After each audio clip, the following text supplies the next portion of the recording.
All right, we have people logging on. Hello, everybody. Just getting started for today, and we're still a minute or two early. We don't have a whole lot of people on, so we're just kind of chit-chatting.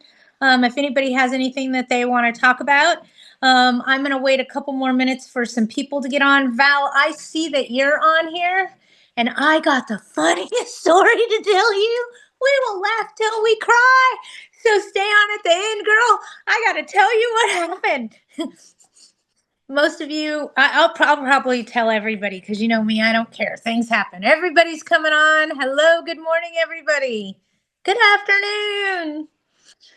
I am in a very chipper mood, and I will tell you why. I'm just waiting for everybody to get logged on. Like I said, got a few things that I want to talk to you guys about. We are missing someone, so let me remind them that we're rocking and rolling.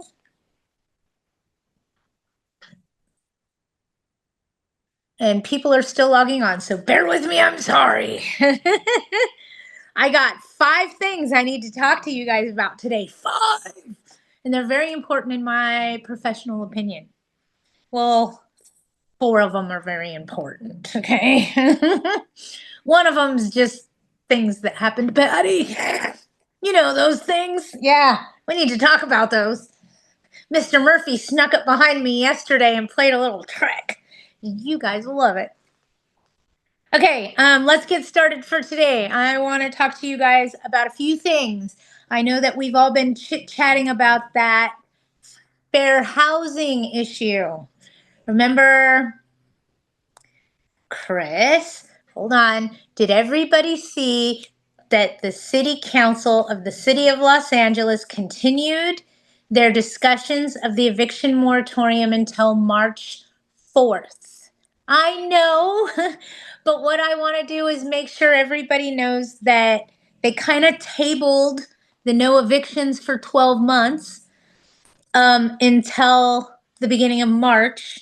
And remember all of our COVID stuff we dealt with, guys, and how we'd be like, yes, the end of the moratorium's coming. And then they'd pass a new ordinance and a new moratorium would come out and we'd have new restrictions. I don't know if we're going to see that or not, but they're revisiting extending the no evictions for 12 months. And they're re-looking at that right about the time the state of emergency expires. Okay? So don't know if much is going to happen with that. Have no idea. We need to stay on it. Write your letters, go to the city council meetings, let them know it's detrimental to our business and George Clooney isn't being evicted. Okay? And I'll leave that at that. Okay. You guys all remember the fair housing case? This is important. So I want to make sure I share this because this is real talk, okay? You guys all remember that fair housing case we talked about where a prospective applicant filed saying that the landlord discriminated because they didn't discriminate. They failed to allow a request for reasonable accommodations based on a disability to allow that walk-in gate to be still there and not be removed. You guys remember the whole story? Somebody please say yes, they know what I'm talking about the tenant that Yes, Patty, yes. you guys know. Okay, you guys know.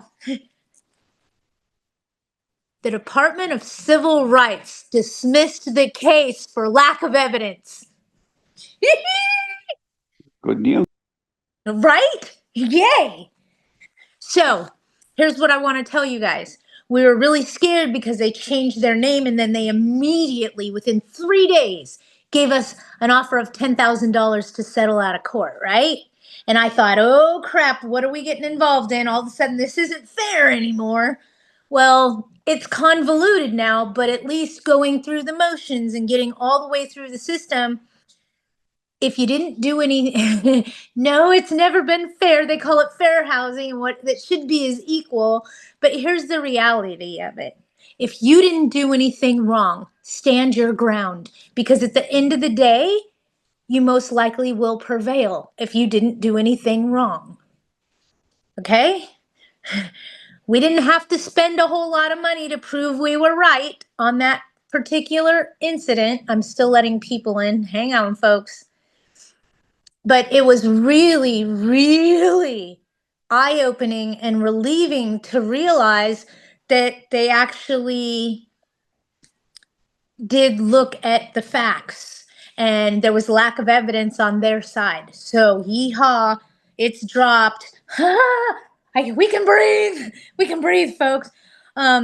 It's never a pleasurable experience when you go under an investigation like that. Just so you guys know, I've been involved in several of them.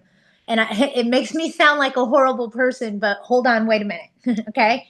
When I say involved, as a regional manager of a major company, if you oversee 3,500 units or 35,000 units for that matter, and you're the one that deals with those when they come in volume, it's not bad. Okay. So in volume, it's not too bad. But I just want to let you know, hang on, Julia's asking a question. When you say you didn't spend a whole lot of money, how much was spent? Honestly? You want me to be honest with you? I talked to the property manager. I gave my opinion. I gave my advice. The property manager then decided that they wanted to consult with an attorney. Okay. So the property manager is texting me while she's consulting with the attorney, and the attorney tells her there's points they can argue. And I respond to, because that's what she says. The attorney says they have 2 points that they can argue. So I respond back, ask the attorney if he can defend those points, if we have enough evidence for him to defend those points. And his response was, absolutely, you didn't do anything wrong. And I said, okay, the meeting's over. You're done now. Stop paying them. You got your answers. You're done. And then he called the attorney. I got to be careful what I say. The attorney then called her the following day, asking her to pay $1,000 for that phone consult. She messages me immediately.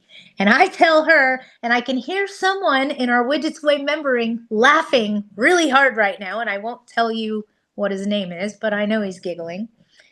Says that the next day calls and says she owes $1,000 for that phone call they had. So I immediately tell her to respond that she was unaware of this expense and it doesn't fit within her budget. And had it been disclosed prior to the consultation, she wouldn't have taken it. Honestly, he waived the charges and this didn't cost her anything except I didn't say your name, but I know you're laughing. I'm trying to be very careful what I say.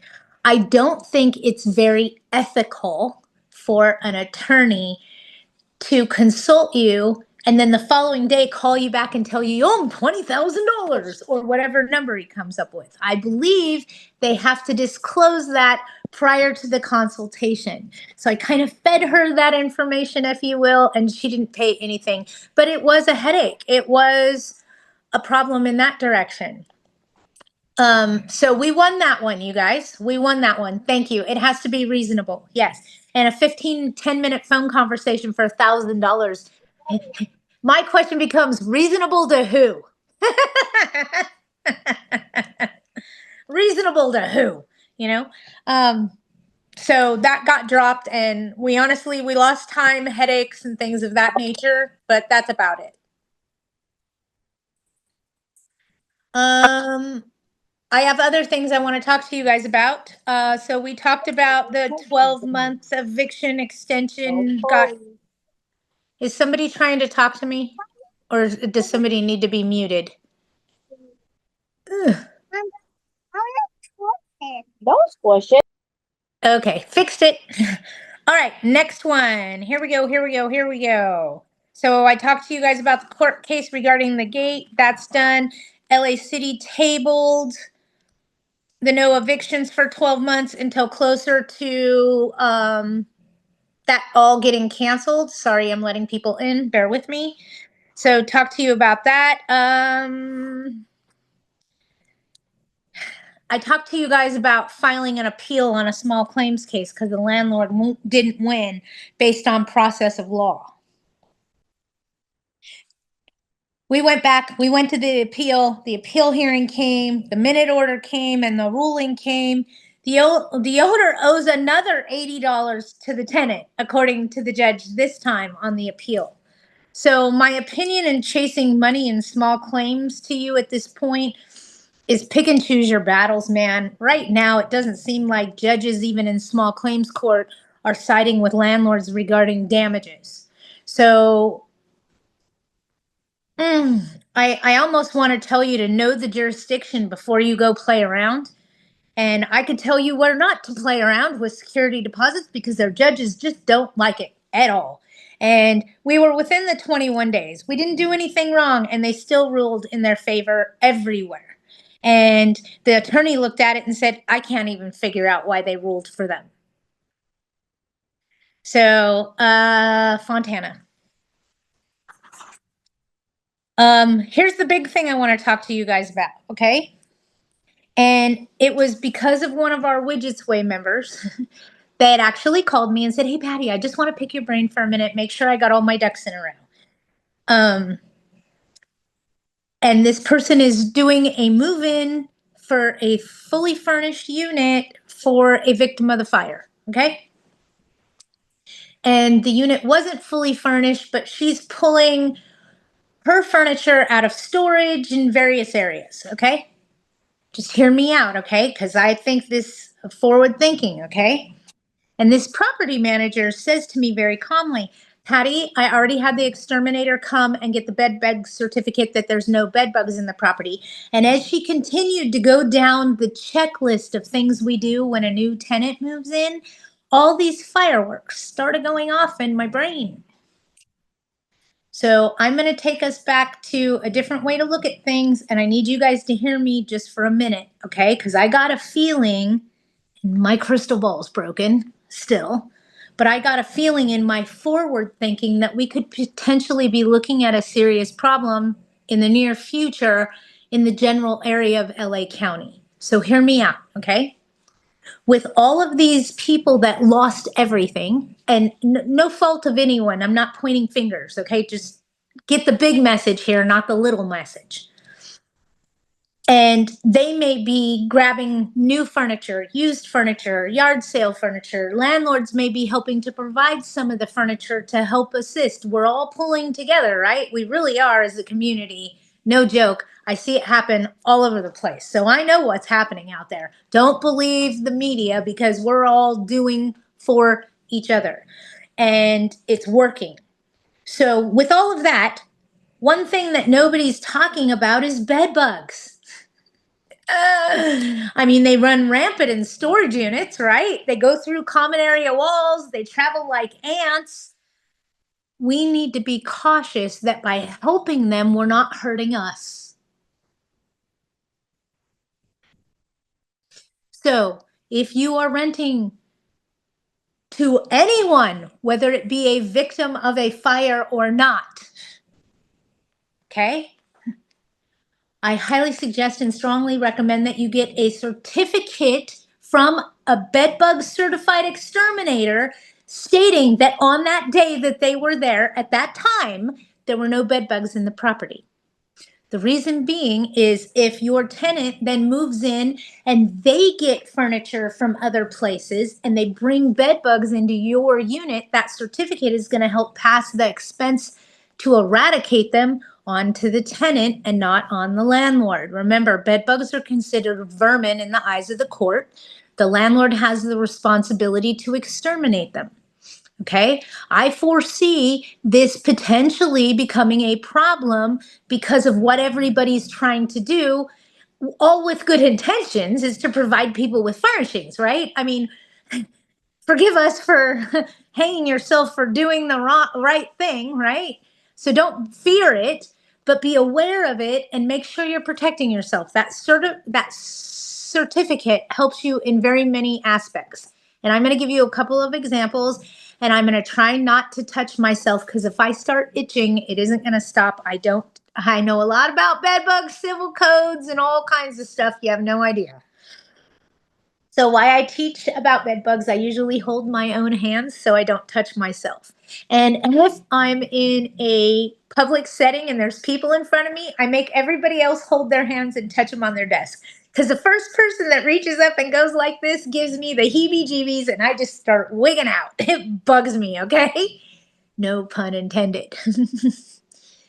So, when you have a vacant unit, if you have a certified bed bug exterminator show up at the property, inspect the property, and give you something that says that there are no bed bugs in the property at this time, date, time, everything. It might cost you $80 for this certificate, okay? If 2 days later the tenants complain that there's bed bugs in the property because they moved in the next day, then you have a tool in your arsenal that helps prove you didn't bring in the bed bugs. Okay? Yes, we need Groupon for this because everybody's starting to understand what I'm saying to you. Let me tell you how else it helps you, okay? Let's say, and remember this, bed bugs come from multiple places, and I'm going to say this so that if you're uneducated, let me help you. It doesn't just come from used furniture, okay? It comes from new furniture. It comes from airlines. It comes from hotels, motels. They're hitchhiking bugs. They're as small as ants. They go everywhere. They're attracted to the air that we exhale, the CO2 that we exhale. That's what they're attracted to. And they feed off of our blood. So where do you sit still the longest amount of time? In your bed when you're sleeping? Their feeding hours are from midnight to 5 a.m. I know way too much about bed bugs, okay? Their babies are about the size of the letter D on a penny. You know, that's the size of their babies, okay? This is all things that I could tell you guys. I know way too much about bed bugs. But the reality is, let's say you have this bed bug certificate, okay? And you're like, damn, Patty, it's been 6 years. I haven't had a problem. Same tenants in there, no issues. All of a sudden you have bed bugs. Who brought the bed bugs in? It's the single family residents. Who brought them in? Who's responsible to eradicate them? Because remember, you have that certificate from 6 years ago that says on that day at that time, there were no bed bugs in the property. See how it helped you? Sometimes with bed bugs, depending on the severity of the infestation, they have to tent the property. Okay? I had a bed bug extermination. It cost $5,000 on a single family residence. They had to tent the property. I ended up, and this was prior to COVID, and it was in San Bernardino County before anybody starts yelling at me. Do you know that I sued that tenant in small claims court and won because she didn't pay the bed bug extermination fees? What product kills bed bugs? Fire. Sorry, I shouldn't have said that with the recent LA fires. I apologize. Heat kills bed bugs. Let me explain a little bit more history of bed bugs and you'll understand why all of a sudden it's this huge problem, okay? So bed bugs have been around for eons. Good night, sleep tight, don't let the bed bugs bite, and if they do, hit them with the shoe and say they can't sleep with you. I mean, come on, it's a nursery rhyme, right? Decades, hundreds of years, I'm sure. Back in the day, we used to kill them with DEET, okay? And then the government said, no, DEET's killing you humans, not just you bed bugs, so you can't use DEET anymore. So why they were trying to figure out what would kill the bed bugs, they ran rampant. Makes sense? There's actually a subterranean, I'm sorry, I used the wrong, there's some new sub blah, blah, blah bed bug that they found in Florida that they haven't figured out how to eradicate. It is not affected by heat. For the most part, they are affected by heat. They have heat treatments they can put in the house. On a natural level, they can do diatomaceous earth, food grade, and sprinkle that around. It's a nightmare. As you could see, Val says she has an ongoing bed bug problem. Here's the issue. Once a tenant notifies you there's a problem, it's a habitability issue. Remember, it's vermin in the eyes of the court. So you have to remedy upon notification. Ouch. If you have to tent the house, you could be looking at $5,000. It gets expensive quickly. Okay? So, with that said, if you have to pay $5,000 in 6 years and you can't protect yourself because you didn't pay $85 to get that certificate, you're a fool. Just saying. Look at it like insurance. Okay? Now, if you're in a multifamily dwelling and a neighboring residence is the cause of the infestation, then they're just a victim of it. But then it all falls on the cause, right? New furniture, used furniture, airlines, moving vans, moving trucks.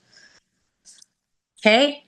Anybody have any questions about that? All I'm trying to do is educate you so you can call an exterminator, ask them if they're bedbug certified.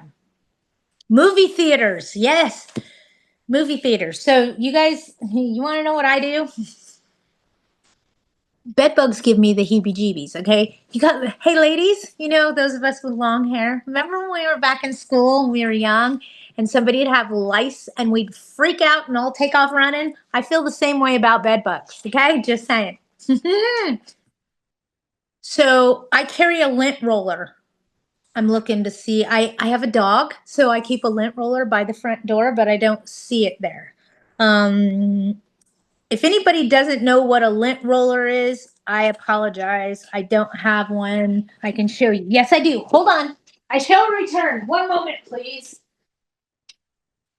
Please stand by while you hear from our sponsors. I'm just being funny. I'm sorry. Lint roller. Yes, I have a dog and cats. So, you know, you roll this on yourself to get lint off you, okay? Roll this on your bottoms of your shoes after you leave a unit because it'll pull flea eggs, cockroach eggs, and bed bugs and make them stick on here instead of your shoes.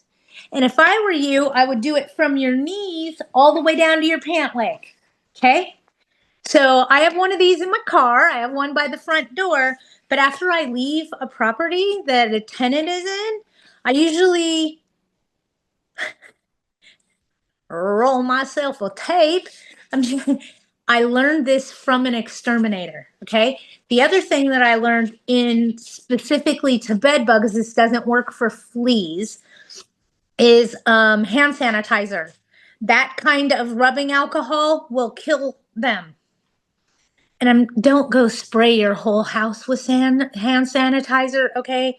I'm talking about on your hands, on your clothes, on your feet. You know, I just came out of a bed bug infested house. Sanitize me. Let me tell you guys something. I had to go to a property one day and I threw up in a respirator because they put me in a hazmat suit. I threw up in the respirator, okay? Disgusting house. I've been in houses with bed bugs, and it's enough to make you run out of there with your hair on fire, screaming like a crackhead. All professionalism gone, gone, gone. They multiply by the thousands. I can tell you all kinds of information from them. As you can hear by what I'm telling you, you could see that we have 5 health and safety codes. They're not civil codes. They're health and safety codes in regards to bed bugs. We're required to disclose bed bugs in our lease contract at Hello. They multiply like crackheads. They're bad, okay? It's like getting infested with fleas. Okay. So heat treatment, different ways to get rid of them. Usually they use a heat treatment. But for you guys, use hand sanitizer and your lint roller. It is your friend. It goes in my property management survival kit. I know, Val, stop. I'm trying. And it's sticky. So I just stuck both hands to it so I won't touch myself anymore. But can we not talk about the bug? I'm just trying to help you guys for those of you that are providing furniture. And listen to me and hear me, okay? if you're like, Patty, I don't have a vacancy and I'm not providing furniture and I'm not worried about that. If you're in a multifamily dwelling, a condominium complex, you may want to rethink that because a neighboring resident could bring all of that in and they go through walls like ants do, okay? They don't stop at common area walls. They keep going, just like an ant does. Okay? I have a question, Patty. Do you think it's a good idea on a routine inspection of the unit, you always look under the mattress to find these bed bugs? I don't look under the mattress per se. You have to understand what you're looking for. You really need to educate yourself if you're going to say that you're going to go looking for them because they are the size of a grain of rice when a lentil is a fully mature bug, the size of a lentil. You guys paying attention? That's like the size of a bag of rice. Okay? We're talking about little tiny bugs here. And they get bigger when they suck your blood out of you. Oh, doesn't that make you feel disgusting? And usually it's not just the mattress or under the mattress. You know the rib of the mattress that goes along the edge of the bed and how it folds down? Fold that up and look under that. They want a hiding place.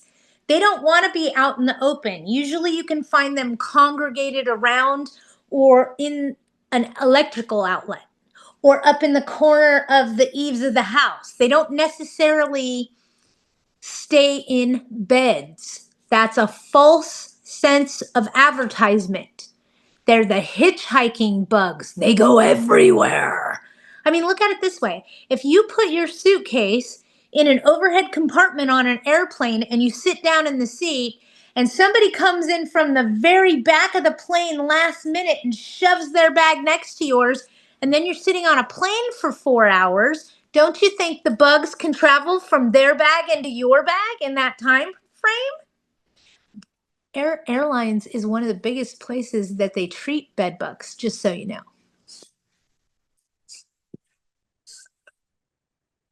It's a good idea not to furnish an apartment. Oh, I'm sorry. Is it a good idea not to furnish an apartment? You want honest truth? You can't take triple the rent as a security deposit.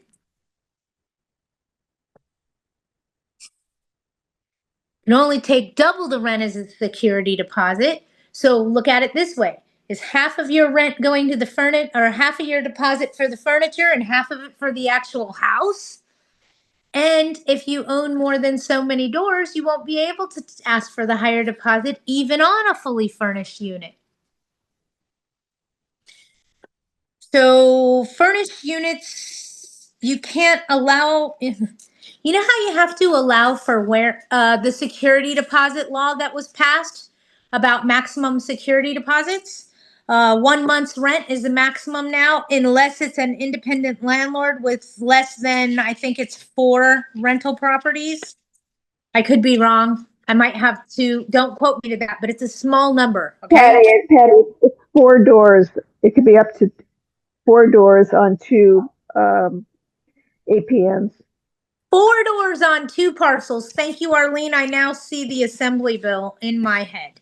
It's right here, actually. And she's right. You can own no more than a total of 4 doors between 2 parcels, including the house you live in. So a triplex and a single family residence, you would be exempt. But then you can only do double the rent as a deposit. Triple the rent as a deposit has disappeared. We lost those rights. I got you, Val. I'll get there. Okay, I so got a question, Patty. yeah, go ahead, Arlene.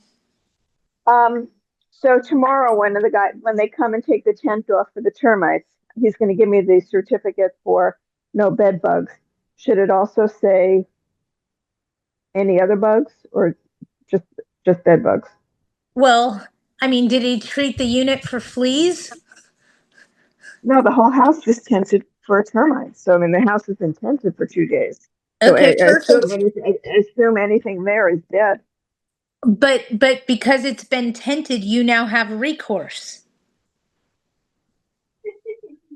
So if they're to But come and tonight- say, your house gave us fleas, you could say, I'm sorry, it was tented prior to you moving in.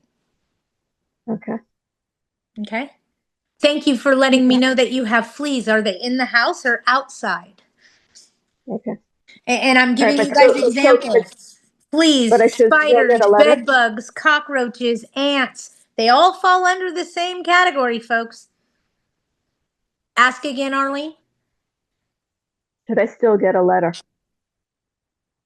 A certificate saying that it's bed bug free? Yeah. I would, because what if it helps you 6 years from now? Yeah, I know. I just didn't know if having the receipt for the tenting would be enough. I can't answer that because I don't know Yeah. how a judge would look at it in a court of law. And because you're going to be potentially putting a rather large expense on a tenant, I would absolutely do it just to make sure that I dotted my I's and crossed my T's. Gotcha. Okay, thank you. Please read my story above. Okay, Val, I got you, baby. Here we go. Man, how did I miss that one? Hold on.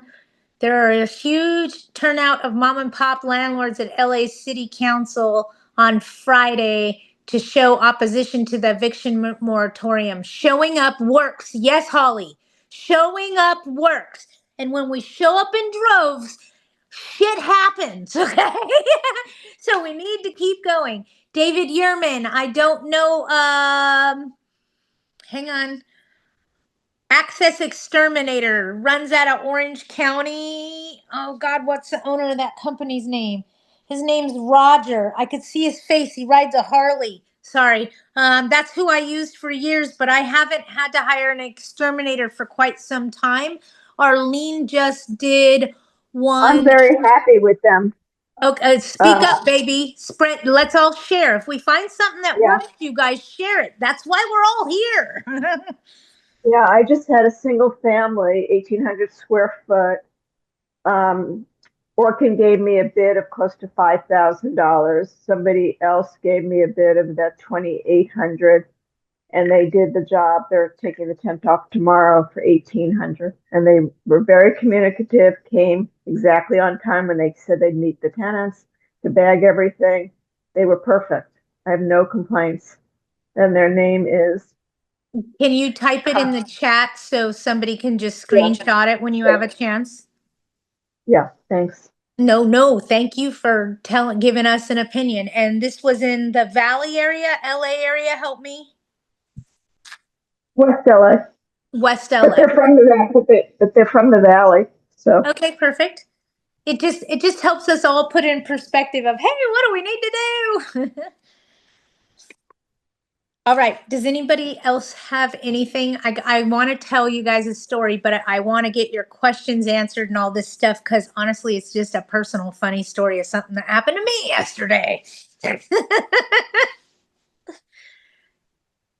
I did, Val. Did you see that? I skated right over it. I didn't do it intentionally. Okay, here we go. I know. I got it now, Val. I got it. Squirrel, squirrel. Okay. Problem is, I drank a Red Bull. I have an ongoing bed bug issue. I hired a professional. However, he was not a certified bed bug guy. He had to say it was termites, whatever. I had the tenant pay for the service anyway. The problem was the tenant was a jerk and broke into the house before the approved time. After a big scolding, we asked the exterminator to go back to check. Then the exterminator got sick, and it's been months. Finally, he's going next week. We have obviously been on hold due to the install of new flooring until there are no bed bugs, and we ripped out all the carpets months ago. So the tenants are living on plywood. However, the exterminator comes and says they're still inside. I'm not sure what to do with this tenant. If they're still inside after you remove the carpet at that particular point in time, I'd tell them that you're going to have to tent the house.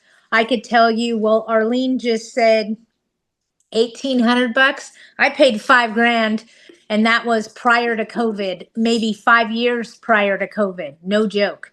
To have a house tented. There are companies that can go out there and heat treat and do all kinds of other things. At this point, Val, you're holding Willy Wonka's golden ticket, in my opinion.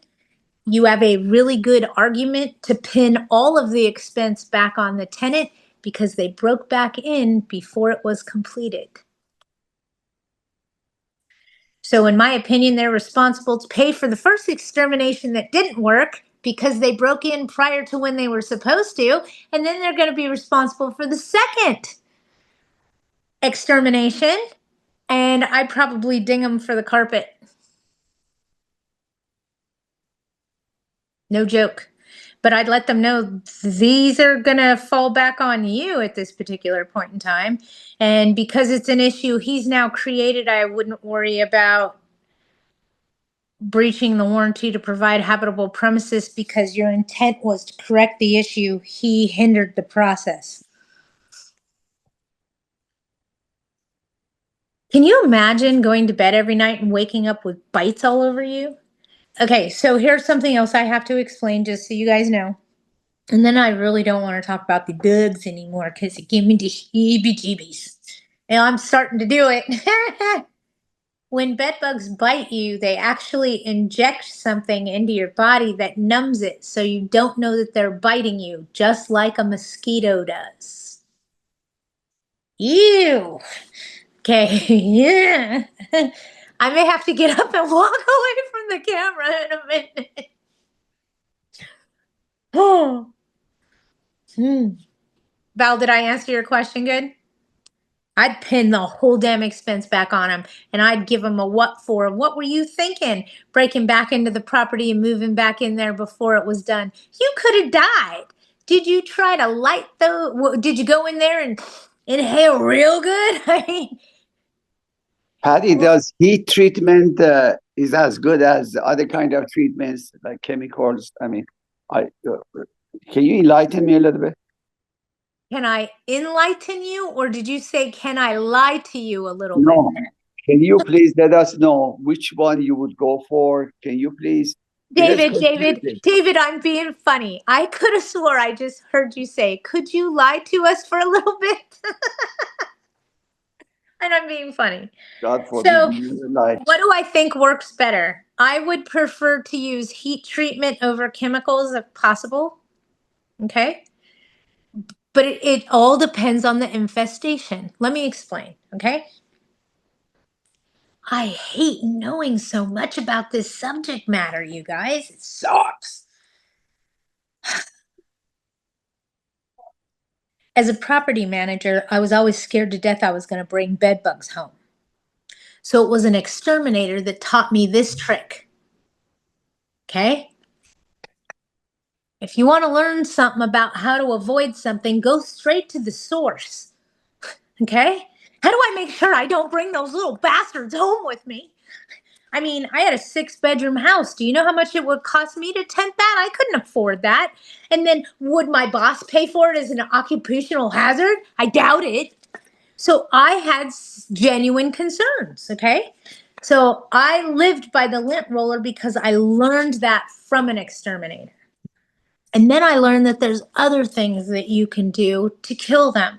So, and I'm just giving you information. What you choose to do with that is up to you. Okay? I know of people that have killed bed bugs with food grade diatomaceous earth. Somebody's going to say, Patty, say that again slower. Diatomaceous earth. It's used in swimming pool chemicals. Okay? It's like ground up silica powder. It's white. Okay? Diatomaceous earth. That's what it is. That's what it's called. Just roll with me, okay? They use it in pool chemicals to help balance pH levels and stuff like that, okay? If you get the food grade one, food grade diatomaceous earth, okay? You buy it in a big thing like this and sprinkle it all over the carpets and everywhere that you can. That diatomaceous earth supposedly crusts up their lung system. They can't breathe and they die. It doesn't do anything about eggs. Okay? So you may have to do it repetitively. I believe their eggs catch every 14 days. Okay? So it makes sense that you would have to do this sprinkle and vacuum more than once. But I've known of property managers that have accidentally not done this and brought home these little things, and that's how they've taken care of it rather than using chemical extermination or the heat treatment. Okay, those are the three things that I know work. If you have a huge, big mass infestation, diatomaceous earth isn't going to cut it. I also know if you have an area in the property that has been affected, and Val is giving us a great example.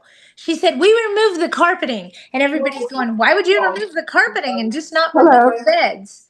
Hi. Hang on, I got to mute. Hi. Oh, hi, Anna. Come on, Nice to meet you. Pretty hair. I forgive you this time, Arlene. All right, hang on. I got to go back.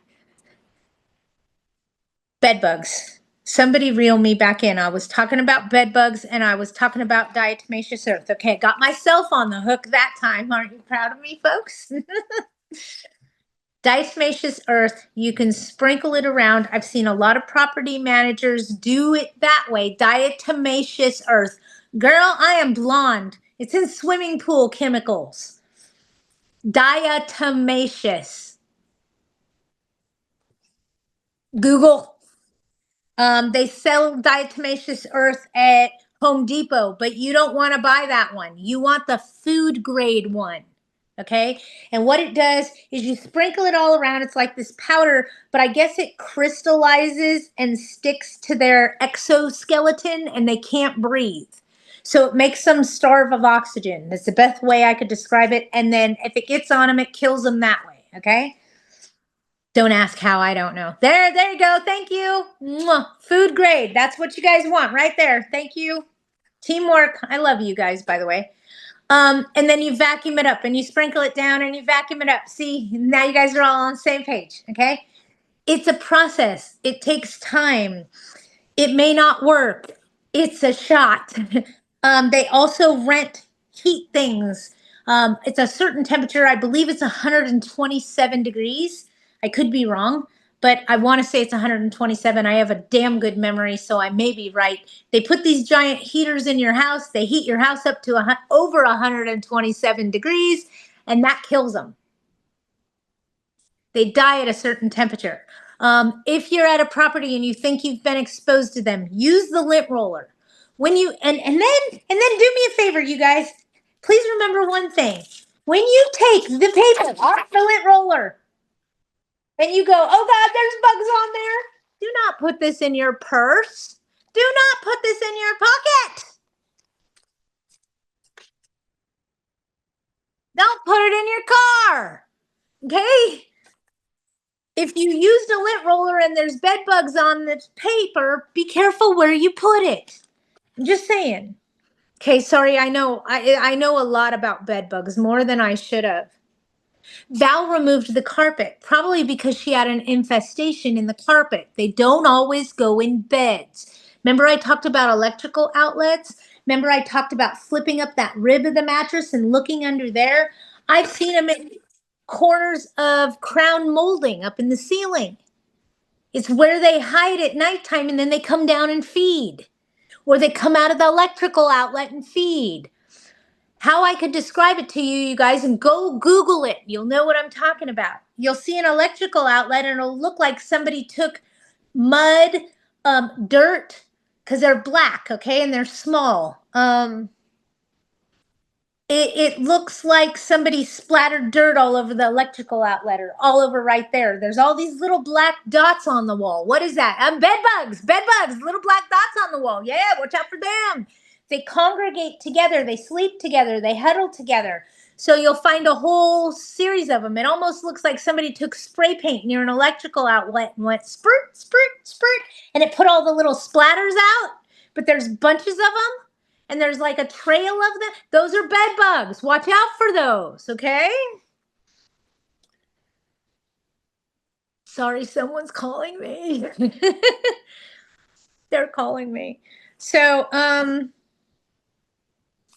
that maybe why Val removed the carpet, because the exterminator told her that that's where the infestation was. Remember, they don't have to be in a bed. I've seen bedbug infestations come from couches in living rooms, not from being in their bed. Sometimes that couch needs to be removed because there's such a high concentration of bed bugs in them. Okay, so sometimes they have to remove the affected piece of furniture. Sometimes it's a dresser, sometimes it's a bed, a mattress, sometimes it's carpeting. Okay, it's clicking, you guys. They don't always sleep in a bed. That's a nursery rhyme. That's a falsehood.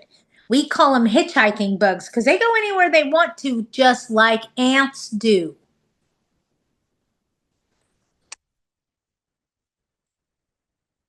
That's why Val probably removed the carpet. Sometimes we have to, the exterminator will say, hey, Patty, no, that couch has to get out of there. So we're telling the tenant, you got to get rid of that couch, get a different couch. And sometimes us as property managers bring these things home. It happens. Patty, you remember that multi-million-dollar lawsuit in West Hollywood? I forgot the name of that apartment building. Yeah, that was really scary.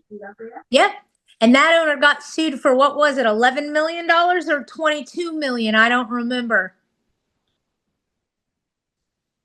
So tenants brought in bed bugs. Landlord didn't do anything to rectify it, and they ran rampant throughout that community. And the tenant sued because they had to go to work embarrassed every day because they had bite marks all over them. That went on for over a year before the landlord did anything about it. So they sued and they got a pretty penny. I want to say it was $22 million, and it was split between eight residents. I don't remember all the details. I just can tell you this. Remedy upon notification. It isn't a joke. It's a habitability issue. They don't owe rent, even though they brought in the bugs. Looks like measles. Yeah. And they could bite you just in one area, like just right here, like the measles, like she says. They could bite you just on your knee, just on your neck, wherever they're feeding, wherever they get you, that's where they're coming. It's crazy. I'm so proud of myself for not wigging out like a crackhead because we're talking about these things. And I'm talking about scratchy, itchy nastiness, you guys. With a settlement like that, I would file BK, right? I can't answer that. With a settlement like that, we'd be talking with your insurance company, with all due respect. Life expectancy of a bed bug? I don't remember. I heard they stay alive for 1 year without feeding even. Oh yeah, without feeding, they can stay alive for a year, but I don't know what their life expectancy is. They to me, they look like little fucking dinosaurs that you can't do anything about. Okay, they look like little Sherman tanks. Okay, yeah. If we could finish up our questions in regards to them, I'd be more than happy to answer any more, but I'd really like it if we could change the subject. All I was trying to do is make sure that you guys, God love the property manager that called me and said, I got all these addenda in order. And together we put our heads together and came up with a couple of more things. And I'm going to share with you guys because that's what we're here for. Val, why do you think I'm changing the subject? Okay, I'm doing it intentionally, dear. Because, damn you. Okay, look at Blue's looking at me like, what is your problem? Blue, they're talking about bed bugs. Make them stop. Make them stop. She's like, no. Okay, maybe that'll stop and change me. And we were going to talk about something else. What is it that I was just discussing before I had that whole little itchy shakedown thing going on? Some story. Oh, yeah, we can't talk about that story yet. There's too many people still on here. Okay, thank you. Come on, wait with questions. Come on, you guys. Are we still able to increase our rents right now? Yes. Be careful that you're not doing anything over 10%. But so far, they haven't done any kind of rent freeze. And honestly, I don't think they're going to get away with it. There's too many of us barking at them. And I can't tell you guys enough, okay? They just tried to pass where we couldn't do evictions for 12 months, okay? And us landlords, us little mom and pops, contacted the city council members, and we did enough to stop that, okay? We did enough. I encourage you guys, keep doing it. Keep sending it to them, okay? Keep coming. Keep go, go, go, go, go, okay? Because all these things hearing from these little mom and pops, I heard a great analogy today, okay? It's like we're in this war, you know, and we're going to battle, and every once in a while we need some air support to help us. And that's where the PAC comes in, and the apartment association comes in, and where if you put enough of us together, they're gonna hear our voice. So encourage you to continue to fight the better fight for the rest of us. Yeah, Patty, can I say something to that? Yeah, can I hold you for 1 second? Sure. Val, in order to look up specifically what the TPA is in your county, you can go to tools on my website and look up under the CPA calculator, the rent calculator, or there's one on FastEvict's website also under tools, and it's called the CPI or the TPA rent calculator. It's for rent increases. You can see it on either website. I don't know what Kern County is off the top of my head. I would have to look, so I'm not going to answer that. If you're exempt, you could do 10%. If you're not exempt, whatever their percentage is based on the county. Please go ahead, Holly. Thank you. Oh, I was just going to say I was there on Friday at LA. It was not on my bingo card that I'd be at a city council meeting, but I was. Hey. And at first I thought I was like the only person there. And then suddenly I realized everybody there was a mom and pop landlord, and we were all opposed. Suddenly everybody put up signs like rental assistance now. And I was like, okay, I'm in good company. Thank God. Damn straight. I could not believe, I mean, Council Member Rodriguez totally supporting mom and pops. They're getting the word. So everybody on this Zoom, take 10, 20 minutes and flood their inboxes. And like LA County too. Catherine Barger is listening. She spoke out in the LA Times today saying we need to stick up for mom and pops. Because LA County, I don't know what those supervisors are thinking, but their majority of them are not on our side.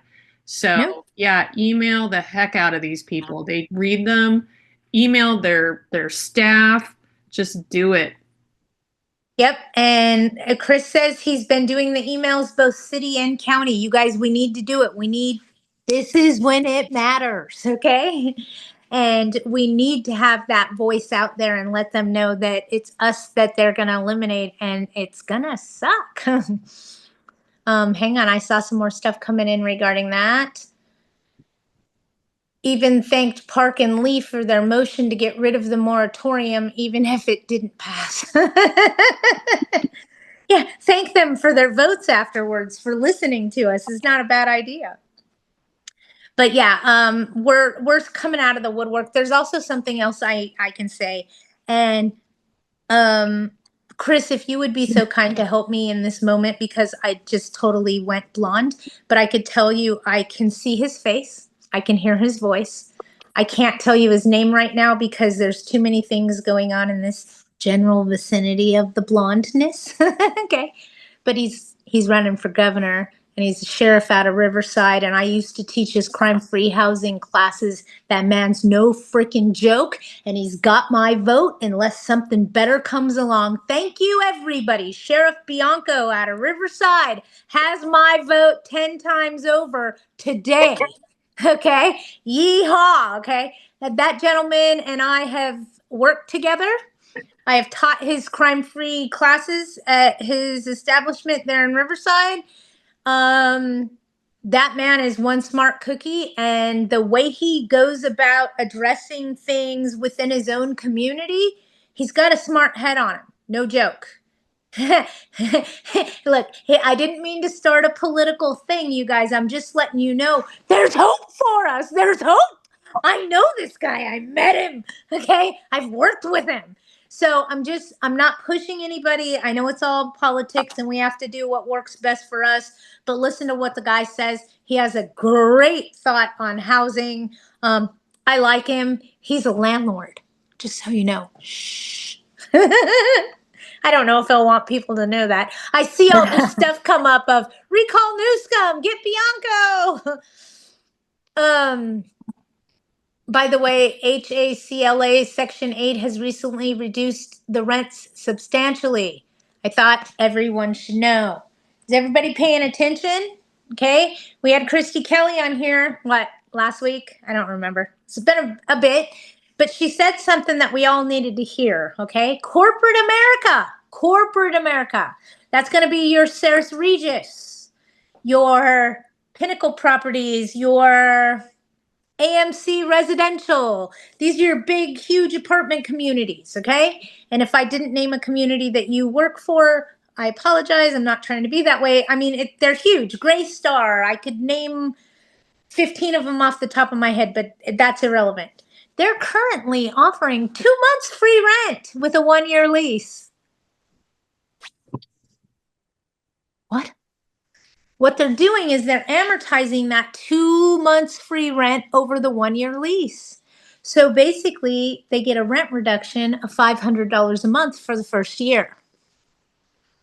When the lease term's over, they'll get a lease renewal and a rent increase of whatever is allowed, right? Let's say that 4% is allowed. And then let's say that their rent's going to go up $250 as a rent increase when their lease expires. It's a reasonable amount for a new lease at market rent, right? But the rent didn't go up $250. Remember that amortized that they get discounted? That $500 that they were saving, that becomes due also. So now their rent went up $750. What do you think that's going to do to our residents? It's creating a future problem. You see? Does this make sense? You guys paying attention? That's what corporate America is doing right now to fill the vacants. We're running at a vacancy rate of 10 to 12%, up to 14% in some areas of LA County in corporate America. Wait, Patty, what are you saying? We can't rent our vacant units in big apartment communities. We're offering 2 months free rent because we can't rent our vacant units. And we refuse to lower the rent because it affects the bottom line in rent control. Don't do what corporate's doing. They're setting those residents up for failure. Those residents are going to come running to us just as soon as their lease term expires. You watch. Because think about it. Their rent's going to go up $750 in a month. It's insane.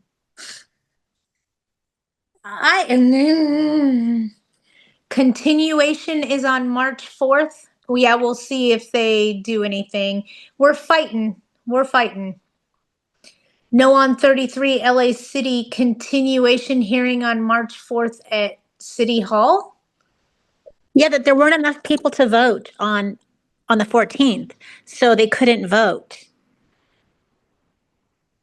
I thought they tabled that until, right before.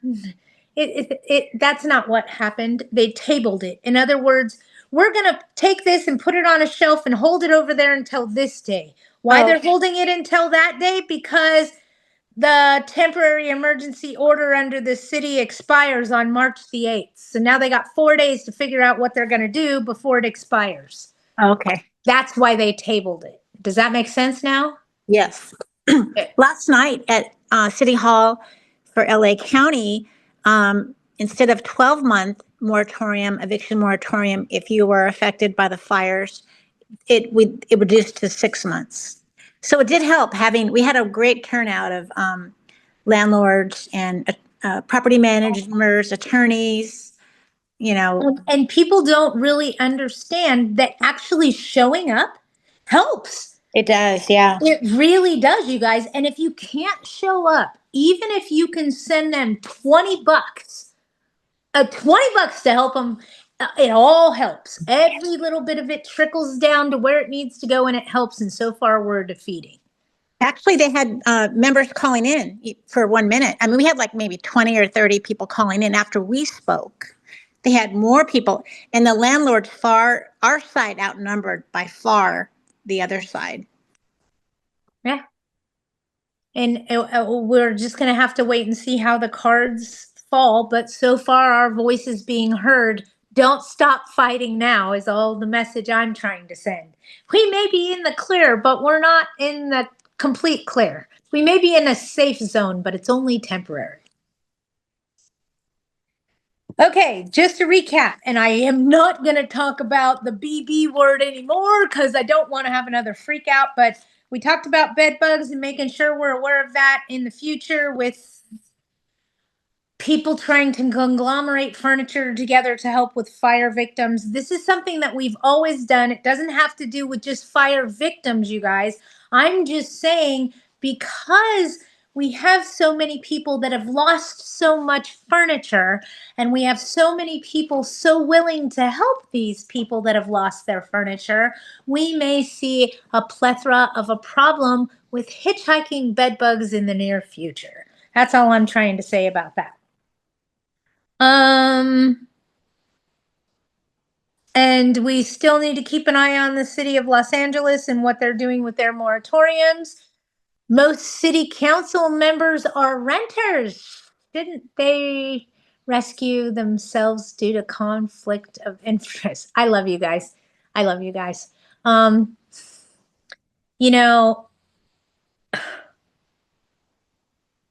not all changes are good, but all good things come from making a change. Okay? With that being said, Trump may do a lot of things none of us like, some of us don't like. Some of the things he's doing with federal employees, I'm not in agreement with, because at the end of the day, I understand you're trying to clean up a problem. But when you're eliminating positions, you're affecting we the people. Okay? We the people still have to work, right? I get you want a clean house up here. But those of us that clock in down here, you know, like at the Department of Forestry and at the this and at the that, and that's affecting us. So I get it. Sometimes when we make changes, they're not always good changes and they affect us all in different ways. And sometimes in order, here, well, let me put this in a different perspective. An owner calls me and says, "Hi, Patty, my life's horrible. I want you to take over management of my property because I'm having trouble. I just don't have the time. I've broken the relationship with the tenant," whatever it is. And you guys know that I don't manage property for profit. I'm talking hypothetically, okay? It's going to take me, or back when I was managing property for profit, it's going to take me 6 months to rectify that property. It's going to take me 6 months to turn it around. It's going to take me 6 months to reboot it, reload it, and start over. It takes 6 months for me to pick your property up and put it where it needs to be. I'm giving you an ideal timeline for a professional property manager to turn your problem into a profit. It's going to take me 6 months. That's how much it takes this girl right here to flip a problem into a profit. 6 months, okay? And that's not if I'm being challenged by a court eviction or something like that. Okay, that's a whole different set of facts. I'm just talking about dealing with a tenant, having them, bringing them up to par, bringing the unit up to par. It takes me about 6 months to retrain the tenant to do it my way. Okay, that's the easiest way I could explain it. How long does it take to do that to a country?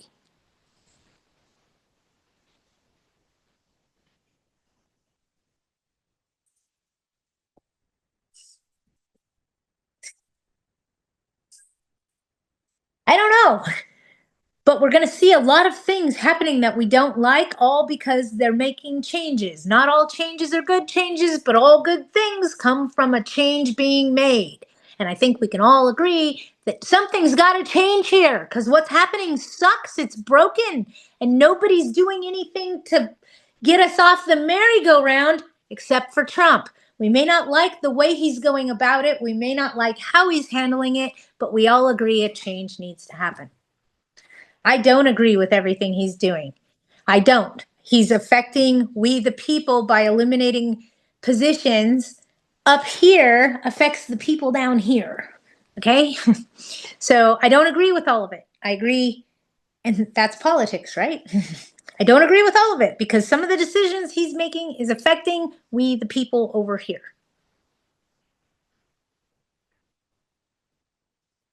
I have issues with the treatment of the mayor of New York. He's making a great start. It's going to take 2 years. See, remember to have a bedbug addendum. Yes, Val. Yes, Val. Thank you. You want a bedbug addendum and a certificate only seals the deal. Anybody else have anything that they want to talk about? Hi, Patty. I have a quick question. Perfect.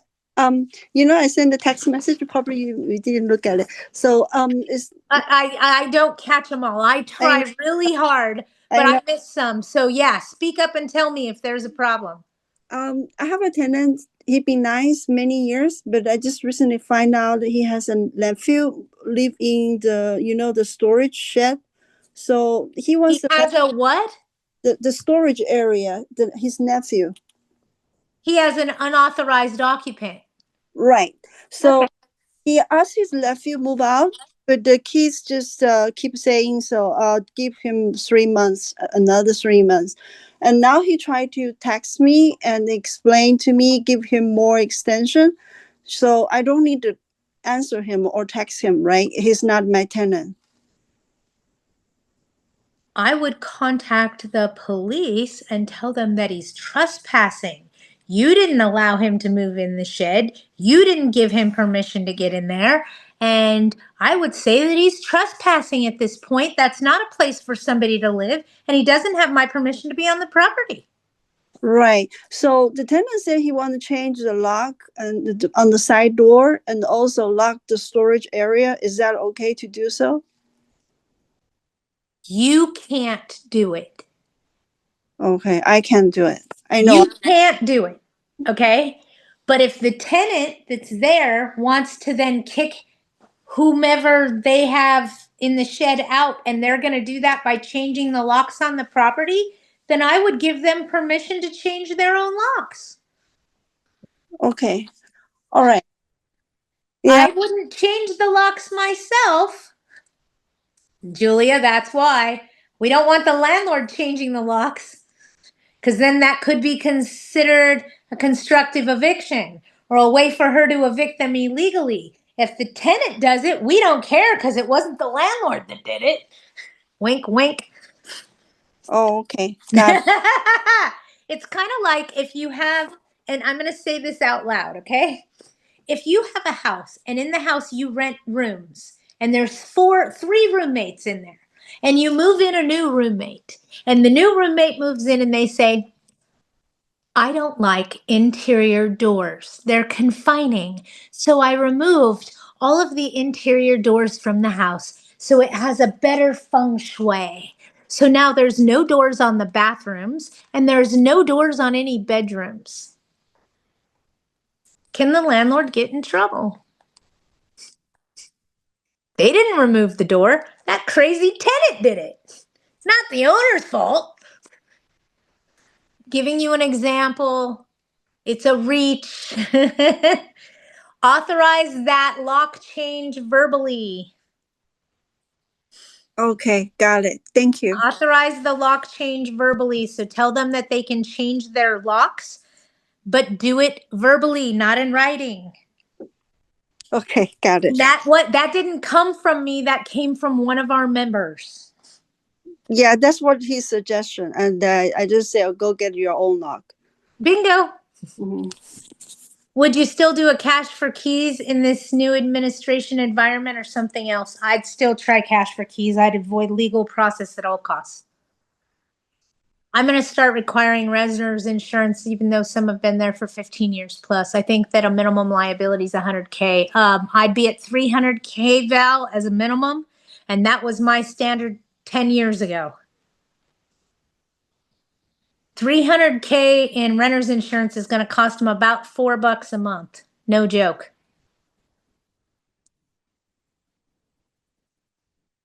Especially if they already have auto insurance and they can get a multi-policy discount. I'd be asking for 500,000, Val. And if you have a pool at the property, I'd be asking for $1 million. That's my numbers. $500,000, 300,000 to 500,000, Val, is where my number would be, unless it had a pool, and then I'd be at $1 million.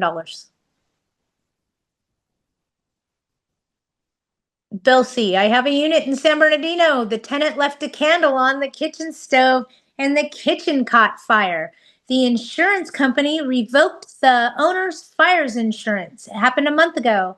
Tenant stayed in the property with no kitchen. The tenant are hoarders. Can I send a termination of tenancy notice to cure after the fire, asking them to clean up the inside?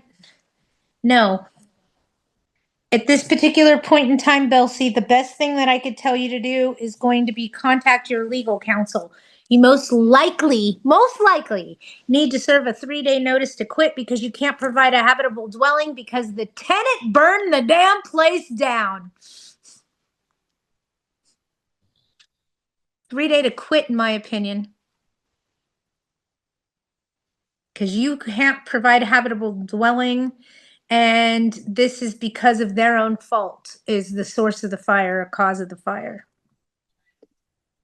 And But as the far as owner will have to pay for that month of rent. I mean, no, the owner will have to waive the month of rent while the tenants stay in the property with no kitchen. 3 days, get out. You burned the house down. You can't live here anymore. If you didn't have insurance, I suggest you contact the Red Cross for some assistance because you can't stay here anymore. Get out. Patty, in a serious case like this, what happens if that tenant has Section 8? How do you deal with 30-day notice to get out? What do you say about that? 3 days. Okay, so that's 3. an exception. If it's a Section 8, we can make If that you exception. can't provide a habitable dwelling Oh, got it. because the tenant burned it down, you Okay. can terminate the agreement most likely. But I strongly suggest and highly recommend that you contact legal counsel and do it through them because you want the attorney that is going to stand next to you and have your back in a courtroom tell you exactly how to handle the situation. You want the same person that's going to fight for you all the way to the death to give you the directions on how to go through the process. But in my opinion, it would most likely be a 3-day notice to quit, GTFO.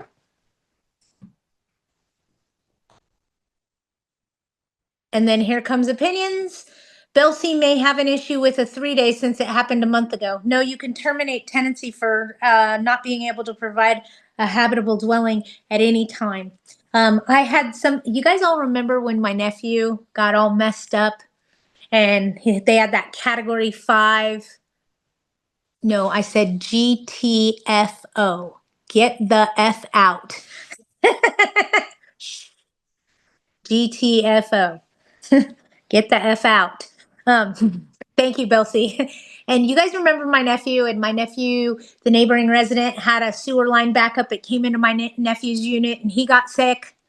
Okay, you guys remember all of that? And the landlord didn't give him reasonable accommodations. In fact, he made my nephew keep paying the rent, even though my nephew couldn't live in the property. And my nephew had to go there every day to let the workmen in. He had to take time off work. Do you guys remember this story? Okay. After 8 months, they finally served him a 3-day notice to quit because they couldn't provide a habitable dwelling. Patty, I have a question. Yes. Look, I have a tenant that gets intoxicated and goes around, cusses at people. Anyway, I tried to evict her on the basis of nuisance, but the law office says I cannot do anything unless you get at least a police incident report. The police doesn't come at all because they say, well, it's a civil matter. So I am kind of caught in between. What do you recommend? What city is this in? San Bernardino.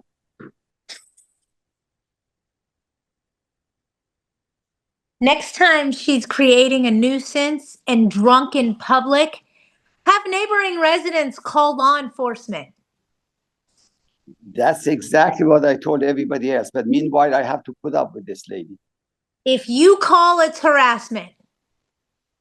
And you don't have to put up with that lady. You tell everybody else. Why haven't you called the cops? I can't do anything until I have at least a police report or two. So if you want me to do something, do your job, help me out, and call and report it when it's happening. Exactly what I told each one of them and promoted them. Yeah. Are you calling me again? Unfortunately, I can't regulate drunk in public. That's a matter for law enforcement. Is it happening currently? You should call the police now. And the other thing that you can do is you can serve her with a 3-day curable breach of covenant of right to quiet enjoyment. She's affecting neighbors' right to quiet enjoyment, being belligerently inebriated and I'm reaching for words right now. Belligerent and inebriated, and is affecting neighboring residents' right to quiet enjoyment. So you could serve her a cure or quit, but a police report's going to help you seal the deal. And because you're in San Bernardino County and not in Los Angeles County, you have a lot more teeth. Example, breaching or affecting the right to quiet enjoyment, you get 1, 2, do 2 or 3 documented incidents. And then, David, I know who you're going to call for your legal counsel. Ask them how many cure or quits, how many curables they want in San Bernardino County on affecting the right to quiet enjoyment as a nuisance before you can serve the notice to quit. I asked the tenants, are you willing to come to court with me as a witness? They all agreed and they said yes.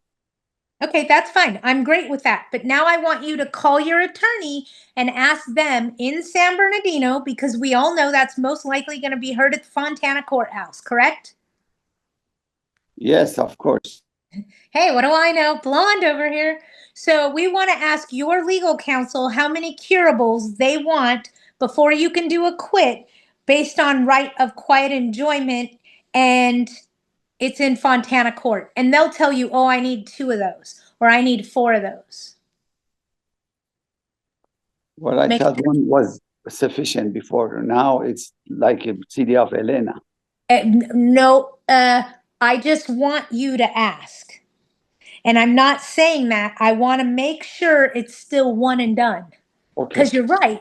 I didn't want to say that out loud, David, because all these other people in here from LA, and they're like, yeah, you're going to need 5 or 7 of those before you can do the quit. Did you hear, David? You most likely just need 1 in San Bernardino County. Thank you, Patty. Thank you so much.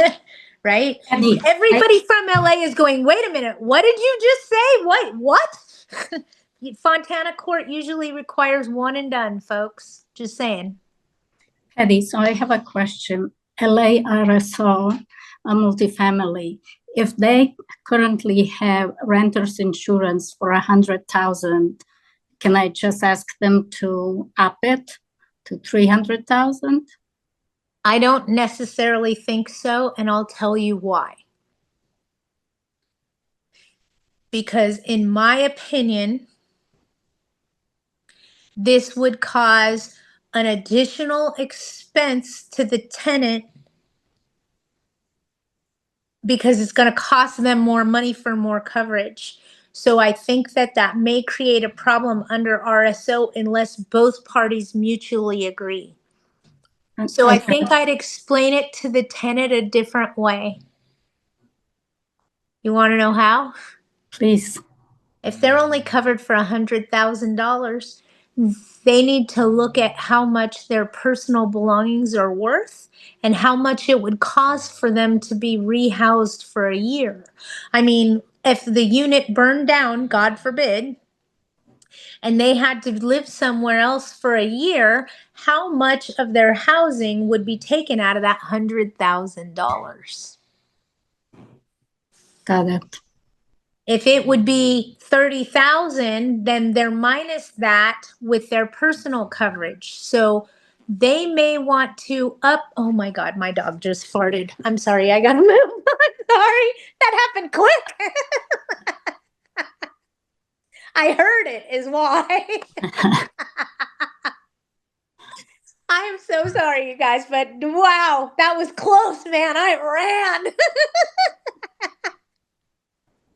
I wonder if we'll hear that playback on the video later. I'm like, we gotta go.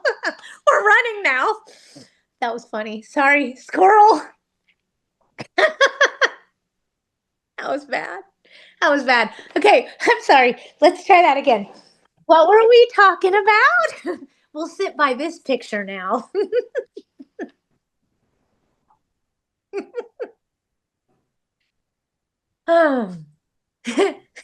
Next question.